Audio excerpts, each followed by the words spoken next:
Là, on va aller visiter un camp d'entraînement pour les jeunes Chinois sur le thème des soldats rouges. Bonjour. C'est vous qui avez appelé pour venir?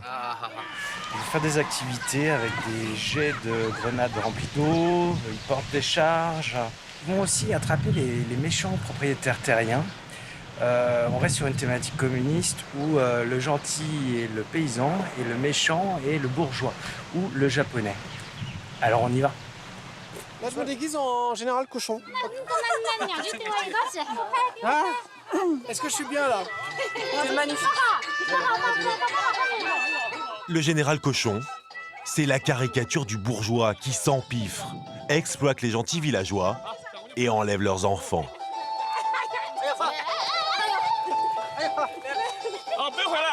Pour le combattre, Mao a créé une unité d'élite, les Gardes Rouges.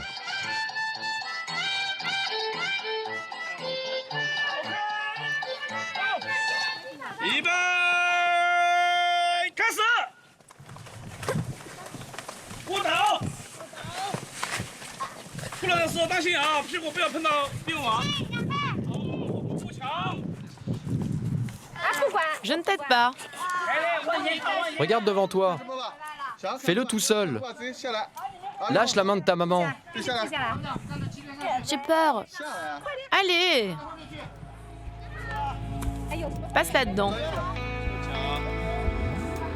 Dans les années 60, les Gardes Rouges enrôlaient des enfants de cet âge. Ils s'entraînaient sur le même genre de parcours du combattant. Et certaines techniques ont rendu l'armée de Mao victorieuse. Les échasses, qui étaient plus grandes à l'époque, ont permis à l'armée de traverser des marais.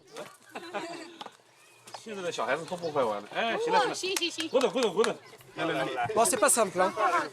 Être soldat de l'armée rouge, ça s'improvise pas. Avec ces skis de bois, les soldats marchaient à l'unisson, en ne laissant que peu de traces. Les parents sont fiers des exploits de leurs petits, mais il y a un détail qu'ils semblent avoir gommé de leur mémoire.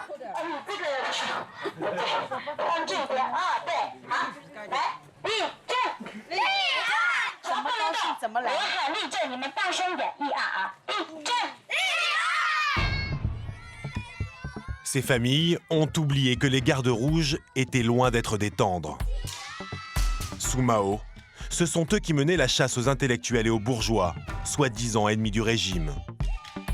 Ils sont responsables de centaines de milliers de morts. Tous les deux, on s'étonne de voir ces familles aisées offrir à leurs enfants ce stage façon Garde Rouge. Tu es un soldat rouge, range-moi ta tablette.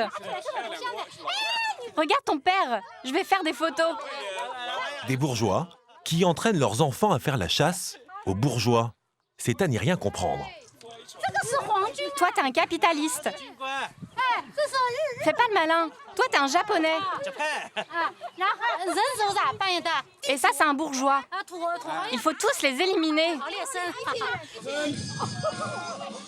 Sous forme de jeu, le message s'installe doucement dans l'esprit des enfants.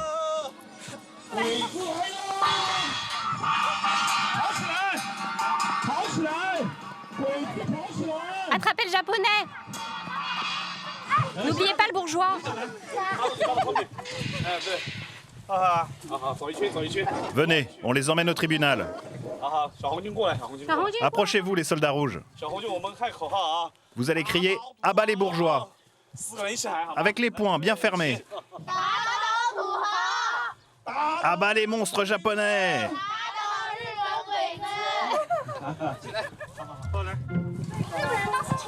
Les Japonais nous ont envahis. On ne les aime pas.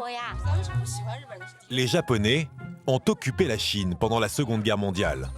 Donc le japonais reste méchant et au jour d'aujourd'hui, on a toujours la haine du vilain japonais. Nous sommes troublés. Les Chinois ont ouvert des attractions où l'on peut s'entraîner à tuer des Japonais. J'ai tué aucun japonais. Mais les Japonais ne sont pas les seules cibles.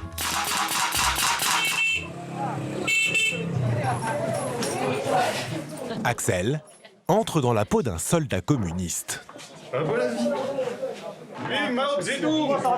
Et moi, je serai dans l'armée taïwanaise, contre laquelle Mao a livré de nombreuses batailles. Je t'ai attrapé. Ne bouge pas.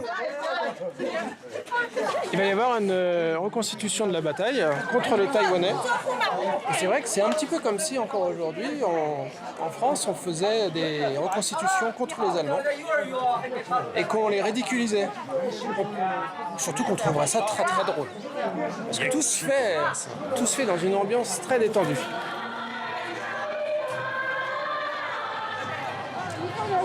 Tu vas là-bas. Et toi, tu vas là-bas. Dépêche-toi.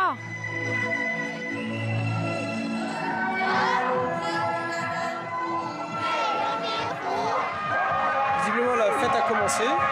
Nous, ici, les nationalistes, on va attaquer sournoisement les gentils villageois.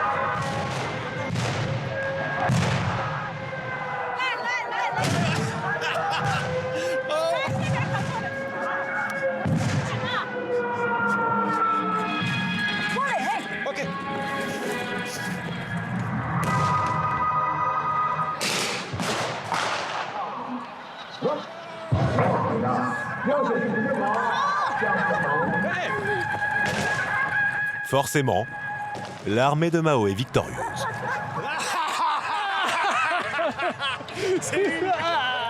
Vas-y, t'es prisonnier. Pendant tout notre périple, nous aussi nous sommes une curiosité pour les Chinois. Surtout les jeunes femmes, très demandeuses de photos. Eh bien écoutez, on a un succès terrible ici parce qu'ils n'ont pas l'habitude de voir trop d'étrangers. Alors quand tu vois de là-haut, 2 étrangers, pour eux c'est un peu l'attraction. Pourtant, le gouvernement incite les Chinois à se méfier. Derrière chaque étranger se cacherait un espion potentiel. Pour être encore plus clair, Pékin a même fait éditer une BD. L'histoire de la jeune Li, une fonctionnaire du comité central qui rencontre un étranger. Et arrive ce qui devait arriver. Vous êtes belle, gentille, vous avez du talent. Je suis tombé amoureux de vous. Puis l'homme se montre de plus en plus curieux sur ses activités au parti. Ma chérie, ne garde pas de secret pour moi. Montre-moi tous tes rapports. C'est juste pour ma culture personnelle. Par amour, la jeune femme lui remet des documents confidentiels. Sauf que le Don Juan était un espion. La pauvre Li finit bien sûr en prison.